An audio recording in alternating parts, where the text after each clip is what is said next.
লোকসভা নির্বাচন 2024-এর ত্রিপুরার মধ্যে যে দুইটি আসন রয়েছে, একটি হচ্ছে পশ্চিম ত্রিপুরা, একটি হচ্ছে পূর্ব ত্রিপুরা। পশ্চিম ত্রিপুরাতে 19 এপ্রিল 2024 প্রথম দফায় যখন ভোট হয় সারা দেশের লোকসভা নির্বাচনের, সেই ভোটের সাথে সাথে 19 এপ্রিল পশ্চিম ত্রিপুরার প্রথম দফার সাথে সাথে ভোটটা হয়ে যায়। দ্বিতীয় দফায় যখন ভোট হবে 26 এপ্রিল 2024, তখন ত্রিপুরার আরও একটি আসন রয়েছে যেটা হচ্ছে পূর্ব ত্রিপুরা।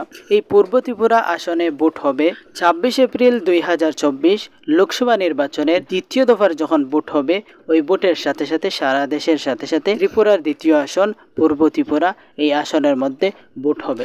একদিকে রয়েছেন বিজেপির প্রার্থী, আপনারা যদি একথা বলতে চান বলতে পারবেন, ত্রিপুরামতার প্রার্থীও বলতে পারবেন। অফিসিয়ালি যদিও বিজেপির প্রার্থী, কিন্তু উনি হচ্ছেন ত্রিপুরামতার যে প্রদ্যুৎ দেববর্মনের উনি বোন, ওনাকে টিকিট দেওয়া হয়েছে বিজেপির পক্ষ থেকে। আর দ্বিতীয় দিকে রয়েছেন বিরোধীদের যিনি ক্যান্ডিডেট, উনি হচ্ছেন সিপিএম এর পক্ষ থেকে রাজেন্দ্র রিয়াংকে টিকিট দেওয়া হয়েছে, প্রার্থী করা হয়েছে। এই দুইজনের মধ্যে লড়াই চলবে ত্রিপুরার এই দ্বিতীয় দফার যে ভোট হবে একটি আসনে যে রয়েছে। আর এই দ্বিতীয় আসনের ইলেকশনের পরে, নির্বাচনের পরে, ভোটের পরে ত্রিপুরার এই লোকসভা নির্বাচন 2024-এর ভোট এখানে শেষ হয়ে যাবে, কারণ এখানে রয়েছে ত্রিপুরার মধ্যে শুধুমাত্র দুইটি আসন।